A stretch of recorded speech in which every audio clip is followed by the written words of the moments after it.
আসসালামু আলাইকুম রহমতুল্লাহি ওবরকাতুহু। সম্মানিত দর্শক, বাংলাদেশের জুলাই আগস্ট বিপ্লব নিয়ে কথা বলবো। 2024 সনের জুলাই মাসে যখন বাংলাদেশের সমস্ত রাজপথগুলো উত্তপ্ত ছিল, বাংলাদেশে আনাচে কানাচে টেকনাফ থেকে তেঁতুলিয়া পর্যন্ত অঝরে রক্ত ঝরছিল, ঠিক সেই সময়টাতে একজন সৈনিক হিসেবে, একজন কর্মী হিসেবে, একজন মানুষ হিসেবে আমিও রাজপথে ছিলাম এবং অন্য যে কোনো মানুষের রাজপথে থাকার যেভাবে গুরুত্ব, আমার উপস্থিতিতে আর সে কোনো অংশে কম গুরুত্বপূর্ণ ছিল না।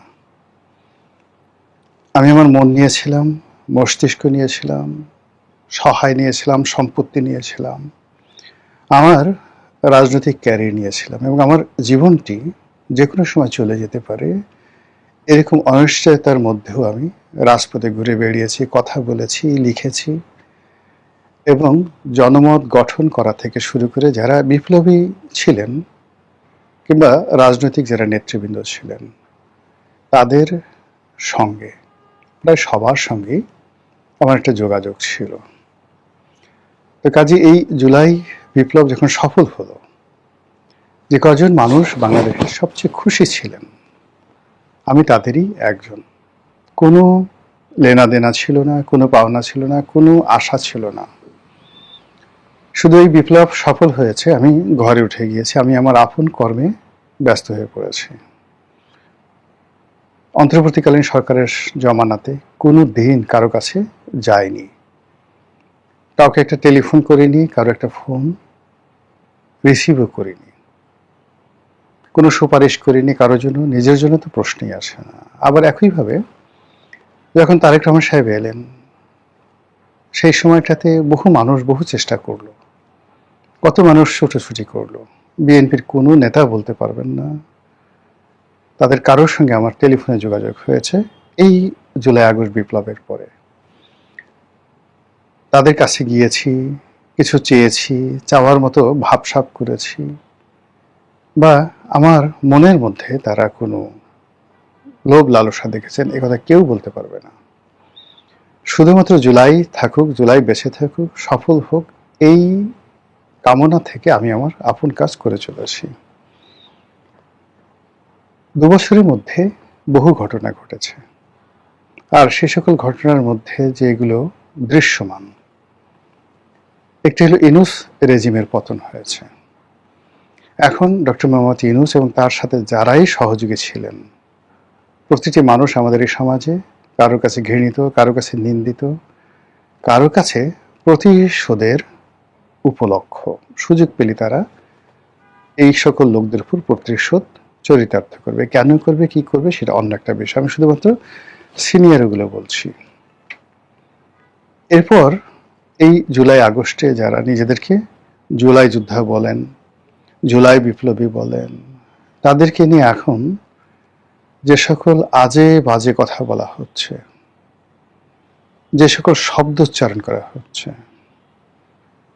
এবং যে সকল অরুচিকর খবরাখবর বের হয়ে আসছে, তাদের অর্থনৈতিক, তাদের জৈবিক, তাদের লোভ, তাদের লালসা, তাদের কামনা বাসনা থেকে শুরু করে এমন সব বিষয় সমন্বয়কদের সম্পর্কে, জুলাই যোদ্ধাদের সম্পর্কে চলে আসছে যে এখন খুব অল্প সংখ্যক মানুষ ছাড়া বেশিরভাগ মানুষ জুলাই এবং জুলাই যোদ্ধার সম্পর্কে কথা উঠলে কেউ মুখ ফিরিয়ে নেয়, কেউ মুখ দিয়ে একটা বাজে শব্দ বলে। আর এই জুলাইয়ের যারা প্রতিপক্ষ, আওয়ামী লীগের যারা লোকজন, তারা এই জুলাই সম্পর্কে প্রকাশ্যে এমন সব কথাবার্তা বলছে যে সকল কথাবার্তা সাধারণত জুলাই যোদ্ধারা কয়েকদিন আগ পর্যন্ত আওয়ামী লীগের লোকদের বিরুদ্ধে বলতো।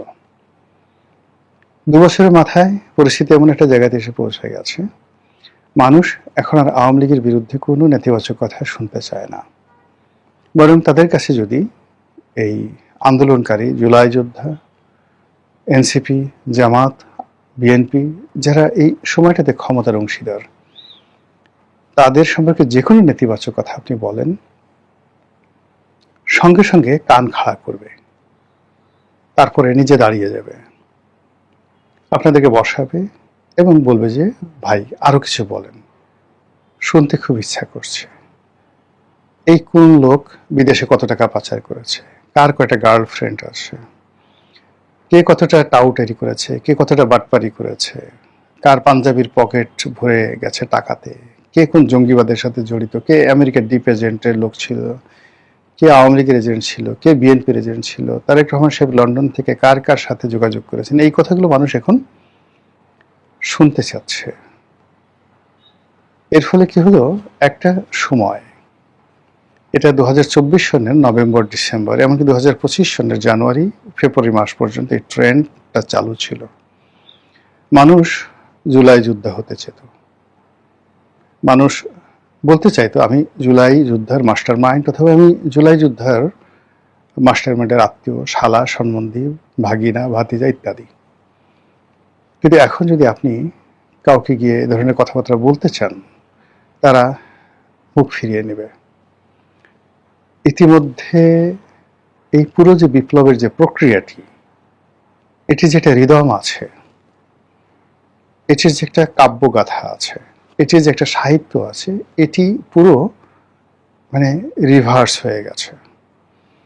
এখন জুলাইয়ের ইতিহাস অন্ধকারে, অনেকটা সেই যে সকল আমরা খুব গোপনে যে সকল বই ছোটকালে পড়তাম, আপনাদের মনে আছে যে পিন দিয়ে আটকানো থাকতো গোপন প্রেমের রগরগে কাহিনী, কিংবা লেডি চ্যাটার্সলিস লাভার, বা অন্যান্য যে সকল যৌন উত্তেজক বই, নিষিদ্ধ রাজনীতির বই, এই জিনিসগুলো সমাজে যেগুলো পাওয়া যেত, আমরা খুব গোপনে গোপনে যে বইগুলো অনেকে পড়তাম বা আপনারা পড়তেন।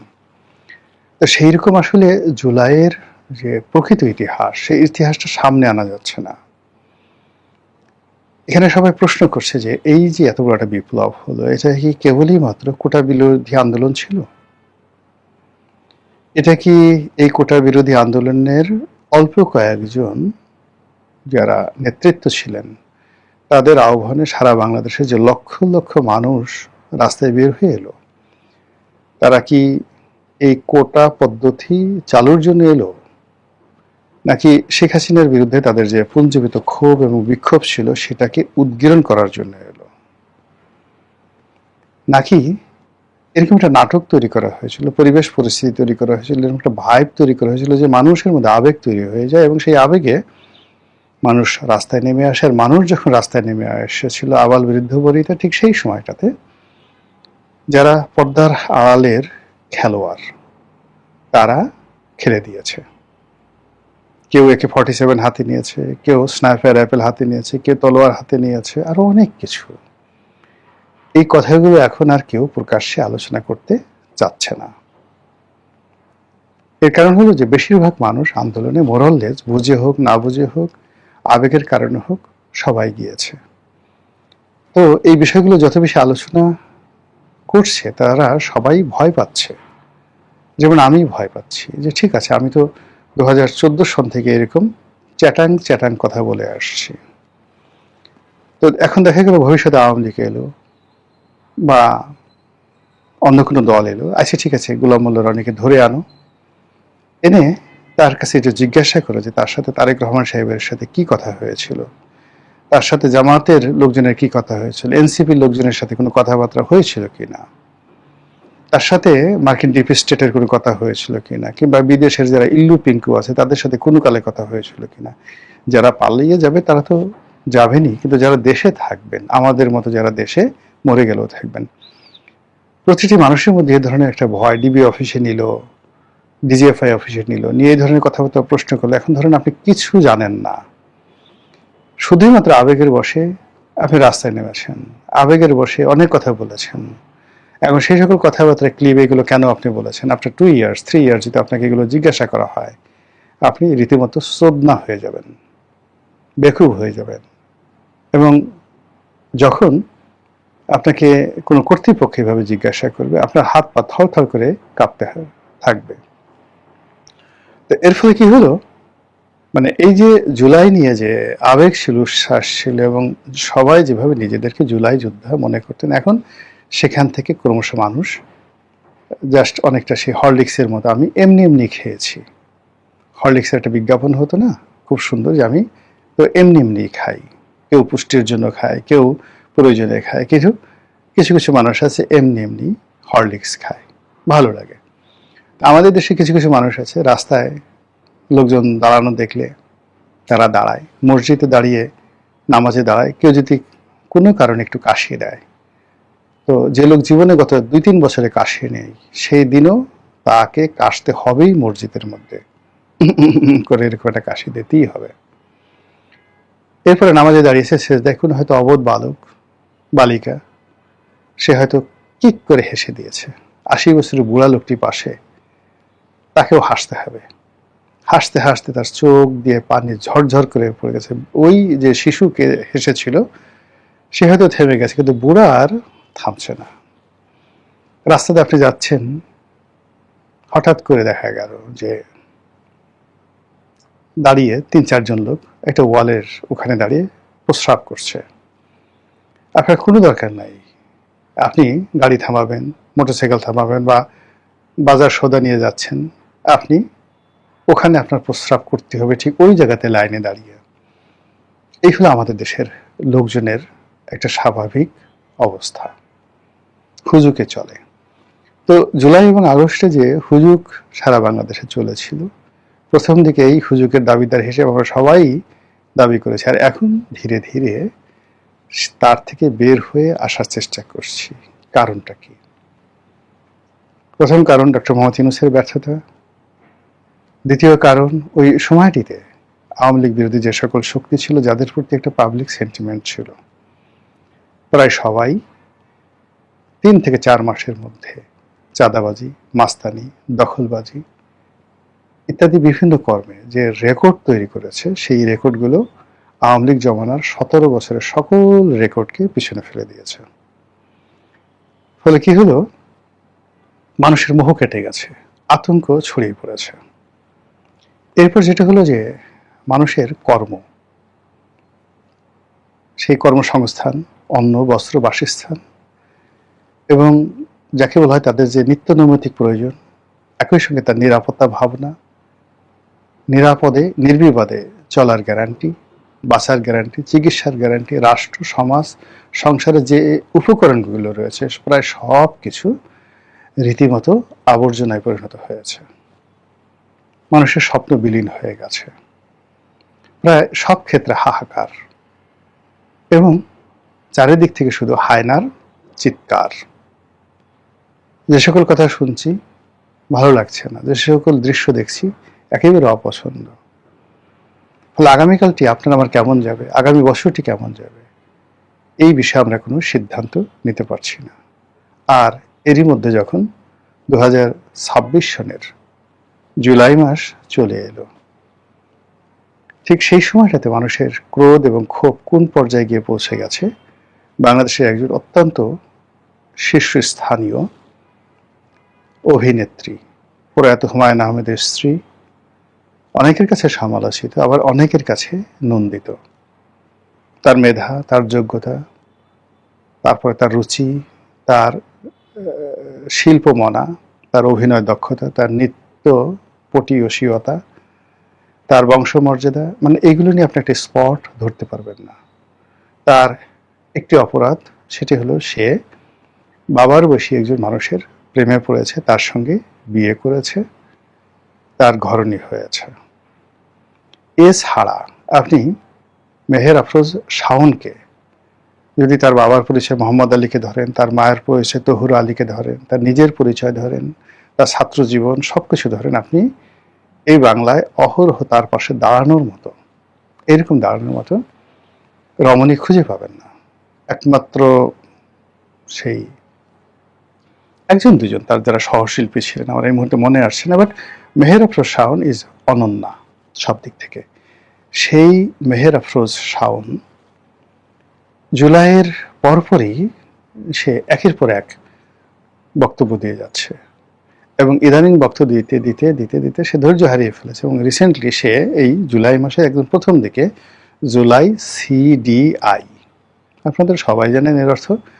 তো ছেলেরা বলে, কিন্তু মেয়েদের মুখে এই ধরনের কথা, বিশেষ করে মেহের আফরোজ শাওনের মতো এমন একজন মানে একেবারে প্রথম সারির প্রথম শ্রেণীর শিল্পী, নাট্যকার, লেখক, পরিচালক এবং বিশেষ করে হুমায়ুন আহমেদের স্ত্রী, বুদ্ধিমতী, সাহসী, তার মুখ থেকে এই ধরনের কথা আসা মানেই মানে আপনি বুঝতে পারেন যে এই জুলাইয়ের যোদ্ধা এবং জুলাইয়ের যে ইতিহাস সেটি এখন কোন পর্যায়ে নেমে এসেছে।